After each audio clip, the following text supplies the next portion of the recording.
মানে খুব ধুনীয়াকৈ ইয়াত পৰীক্ষা আৰম্ভ হৈছে। এইটো সোণাৰাম হায়াৰ ছেকেণ্ডেৰী স্কুল। এইখন ইয়াত 402গৰাকী কেণ্ডিডেট আছে সৰ্বমুঠ, আৰু 402গৰাকীৰ 3গৰাকী আজি এবচেণ্ট আছে, বাকীখিনি প্ৰেজেণ্ট আছে। আৰু খুব নিয়াৰিকৈ তাত পৰীক্ষা অনুষ্ঠিত হৈছে। যে আপোনালোকে জানে যে আমি এইবাৰ 4টা ছাবজেক্টৰ কাৰণে ইংৰাজী, অংক, সমাজ বিজ্ঞান আৰু বিজ্ঞান, এই 4টা ছাবজেক্টৰ কাৰণে আমি দুখনকৈ বহি আমি ব্যৱহাৰ কৰিছোঁ। খুব সুন্দৰ ধৰণে তেওঁলোকে এই দ্বিতীয় বহীখনো ব্যৱহাৰ কৰিছে। মই আটাইকেইটা ৰুম পৰিদৰ্শন কৰিলোঁ আৰু খুব নিয়াৰিকৈ পৰীক্ষা অনুষ্ঠিত হৈছে। আৰু এই আপাহতে আটাইবিলাক পৰীক্ষাৰ্থীলে গোটেই অসমত আমাৰ 4,22,174গৰাকী আমাৰ পৰীক্ষাৰ্থী আছে।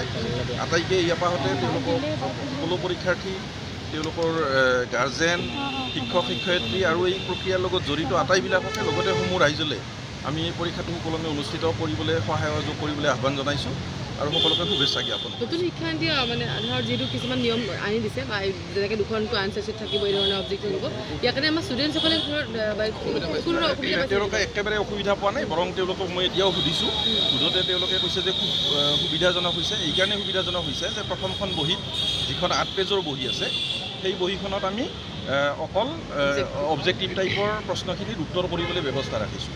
আৰু সেই ব্যৱস্থাটো প্ৰত্যেক প্ৰশ্নৰ উত্তৰ ক'ত লিখিব সেইখিনি স্থান নিৰ্ধাৰণ কৰি দিয়া আছে।